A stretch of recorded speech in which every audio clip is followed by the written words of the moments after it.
어제 제가 말씀이 너무 좀 격한가요?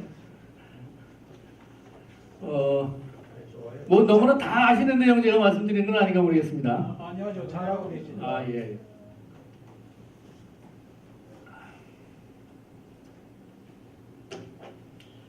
자, 해서 이렇게 이제 혼란 상황이 지속이 됐는데,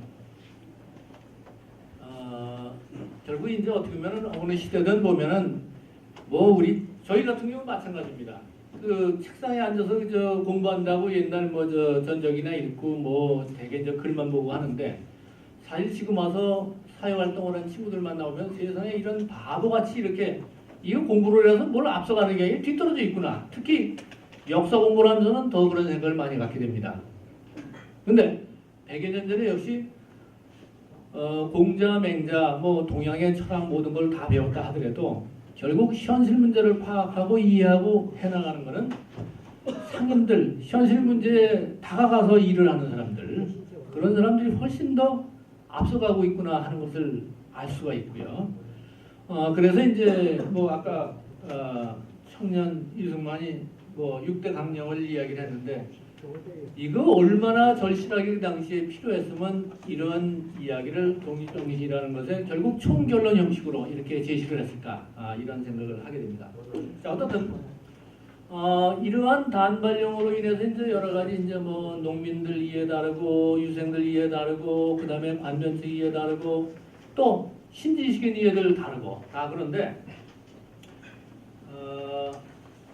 이 사태가 결국 지방의 의병이 봉기하고 이제 막 들썩이는데, 그런데 이제 의병이 봉기한다 그러지만 서울의 조정은 일본군이 장악하에서 이거 언제 어떻게 숨이 넘어갈지 모르는 상황이 됐습니다. 그래서 결국은 여기서 돌파구로서 선택한 것이 고종이 러시아 공산으로 피신한 사건이 됩니다.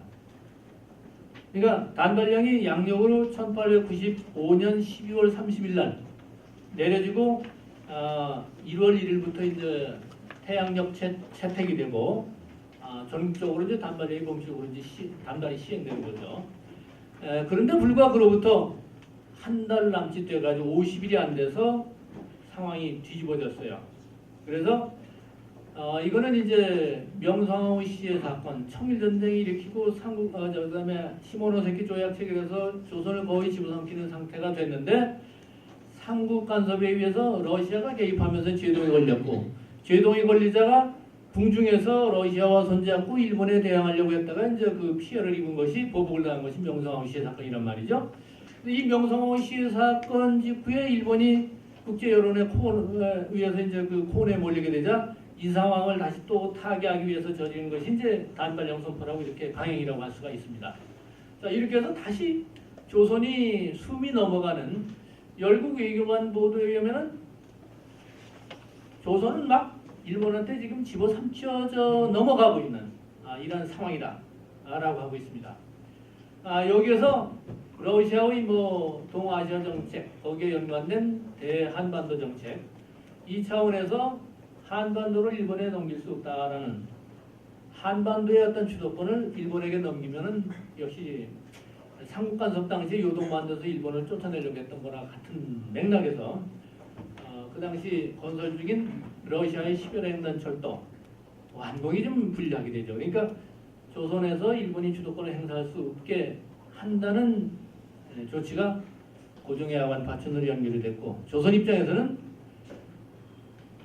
시모노세키 조약에 의해서 조선이 결국 일본한테 다 넘어가게 되는데, 삼국간섭의 기회를 이용해서 기사회생 하려다가 명성황후 시효로 보복을 당하고 다시 단발령을 통해서 더더욱 숙대밭이 되어가는 이러한 급박한 상황에서 어떻게 보면은 극적인 변통수단으로 러시아와 손을 잡고 하관 파천을 단행했다. 그러니까 러시아와 조선의 공동작품이라고 할 수 있죠.